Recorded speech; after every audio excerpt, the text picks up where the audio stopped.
সাথে রাজনৈতিকভাবে এই সংখ্যালঘুদের ইস্যুটা কেন বড় করার চেষ্টা করতেছে এবং এই সুযোগ রাষ্ট্র দিচ্ছে। কিন্তু আমার প্রশ্ন, কেন দিচ্ছে? যুবলীগ ছাত্রলীগ যদি হামলা করে, যুবলীগ ছাত্রলীগের কেন সাজা হচ্ছে না? সেটা আন্তর্জাতিক মহল হতে পারে এবং জঙ্গি গোষ্ঠী হতে পারে। কারা সেটা দেখার দায়িত্ব আপনাদের, সরকারের, পুলিশের, আমাদের স্টুডেন্টদের না। সেই মানুষগুলোর পাশে সরকার গিয়ে দাঁড়াক, সরকার তাদেরকে আশ্বস্ত করুক বাংলাদেশের মানুষ তাদের পাশে আছে। আমরা ধর্ম বর্ণ নির্বিশেষে সব মানুষ সবার পাশে আছি। আমাদের এটুকু দায়িত্ব। দেখেছি যে হামলা করে ধরা পড়ার সময় ছাত্রলীগ যুবলীগের নাম এসেছে, তো আপনারা কেন স্পষ্ট করতে পারেন না? আচ্ছা, যে হামলাগুলোতে ছাত্রলীগ, যুবলীগ এবং কি বলেন আরো লীগ টিকের হয়েছে, সেই হামলাগুলো কোন হামলাগুলো আপনি বলতে পারবেন? মিডিয়া আছে, আপনি যখন মিডিয়া কথা বলছেন। আচ্ছা, এবং আমার কাছে এরকম অনেক হামলা আছে, আপনি দেখতে পাবেন যে এই হামলাগুলো কারা করেছে আমরা জানি না। তো আমি তো বলতেছি যে রাজনৈতিকভাবে এই সংখ্যালঘুদের ইস্যুটা কেন বড় করার চেষ্টা করতেছে এবং এই সুযোগ রাষ্ট্র দিচ্ছে। কিন্তু আমার প্রশ্ন, কেন দিচ্ছে?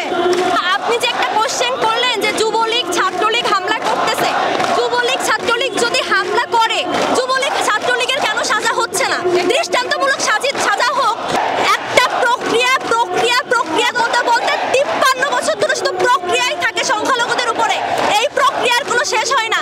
আগের সরকারকেও আমরা দেখেছি প্রক্রিয়ার মধ্যে যেতে, এই সরকারকেও দেখেছি আমরা প্রক্রিয়ার মধ্যে যেতে। যদি প্রক্রিয়ার কথাই বলেন, 2 দিন আগে যখন চিকিৎসকরা আন্দোলন করলো, কর্মবিরতি দিল, রাতারাতি তাদের দাবি, সকল দাবি মেনে নিয়ে তাদেরকে প্রশাসন সাথে রেখে তাদেরকে চিকিৎসা, স্বাস্থ্য সেবা দেওয়ার চালু করা হলো। সেই ক্ষেত্রে যদি রাতারাতি অ্যাকশন নিতে পারে, তাহলে আমাদের ক্ষেত্রে শুধু কেন প্রক্রিয়াধীন করে একটা মানে ধাঁধার মধ্যে সবসময় রাখে সব সরকারি।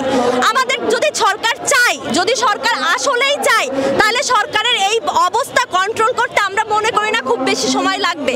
এবং সরকার যদি সেটা না পারে, সরকার ডিরেক্টলি বলে দিক, আমাদের স্বরাষ্ট্র উপদেষ্টা আছে, তিনি ডিরেক্টলি বলে দিক যে আমরা পারতেছি না। সত্য, বস্তুনিষ্ঠ ও নিরপেক্ষ দৈনিক জনবাণী।